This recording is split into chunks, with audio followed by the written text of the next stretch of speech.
Ada yang berpendapat kalau para habaib keturunan imigran dari Yaman itu cuma berpura-pura dalam mendukung calon presiden dan calon wakil presiden. Artinya, konon katanya mereka itu memang sudah sepakat untuk memilih yang nomor satu karena di situ banyak habibnya dan di situ juga ada keturunan dari Yaman, yakni Anies Baswedan. Dan di situ juga ada PKB, dan PKB itu yang memimpin adalah Caimin. Dulunya itu Caimin yang berkhianat kepada Gus Dur. Jadi ringkasnya, para habib dari Yaman itu ada indikasi untuk fokus di capres yang nomor satu.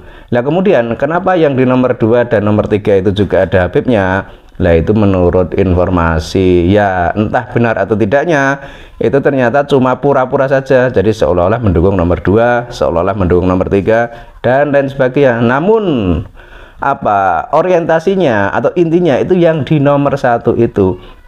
Dan sebelum kampanye atau sebelum pilpres itu kan kita juga sering melihat beredar di media sosial kalau katanya tahun 2024 itu adalah 100 tahun runtuhnya Turki Utsmani dan lain sebagainya, dan itu kan mungkin sebagai apa ya, sebagai pemicu semangat untuk membangkitkan lagi Islam atau membangkitkan lagi khalifah atau khilafah. Dan ini kan sangat berbahaya sekali kalau memang itu benar adanya, sebab negara Indonesia ini bukan negara khilafah. Negara Indonesia ini kan negara berbineka tunggal ika. Kalau misalkan masih mau mempromosikan soal khilafah, soal negara Islam, nah itu sudah tidak laku lagi di Indonesia. Karena buktinya mana sih negara khilafah yang bisa jaya hingga saat ini? Kan tidak ada. Misalnya apa itu paham khilafah itu berasal dari Timur Tengah, dari Irak atau dari Turki atau dari mana? Nah buktinya mana? Negara mereka sekarang sedang kacau. Kemudian kalau misalkan yang menjadi patokan atau menjadi dasar atau menjadi haluan itu adalah para habib dari Yaman, nah faktanya di Yaman sendiri negaranya juga kacau, terjadi peperangan, tidak ada akhirnya, kemiskinan merajalela, orang mencari uang sulit. Kemudian kok bisa-bisanya orang di negeri ini malah percaya kepada para habib yang jelas-jelas negara asalnya saja sudah kacau balau seperti itu. Sehingga kalau dikatakan habib itu bisa memberikan berkah di negeri ini, nah buktinya itu mana? Uang negaranya saja kacau, bagaimana mungkin mau bisa memberikan berkah di negara Indonesia ini?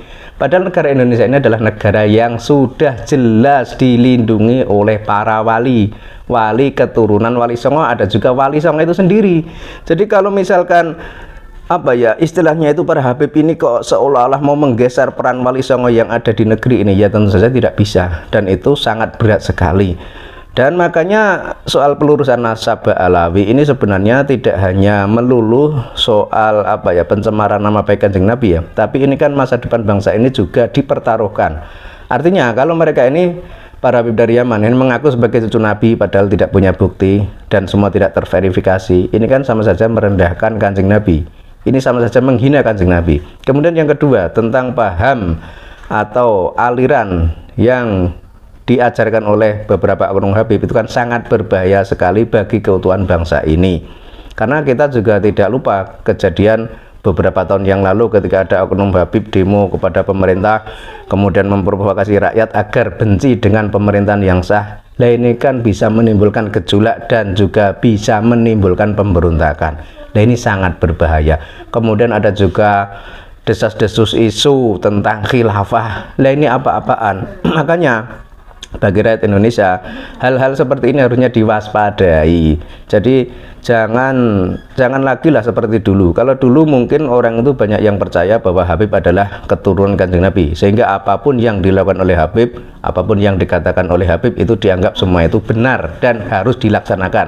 Nah sekarang kalau sudah terungkap fakta bahwa Habib itu bukan dzurriyyah Nabi, ya jangan lagi seperti dulu. Kita harus punya seleksi, kita harus bisa berpikir dengan pikiran yang jernih, dengan hati yang tenang. Jangan lagi apa ya taklid buta kepada para Habib dari Yaman. Karena faktanya para Habib dari Yaman itu menurut sejarah mereka itu dulunya itu cuma didatangkan oleh Belanda. Mereka itu bekerja untuk Belanda, membantu Belanda, membela Belanda. Secara ringkasnya mereka itu adalah anteknya Belanda, itu saja.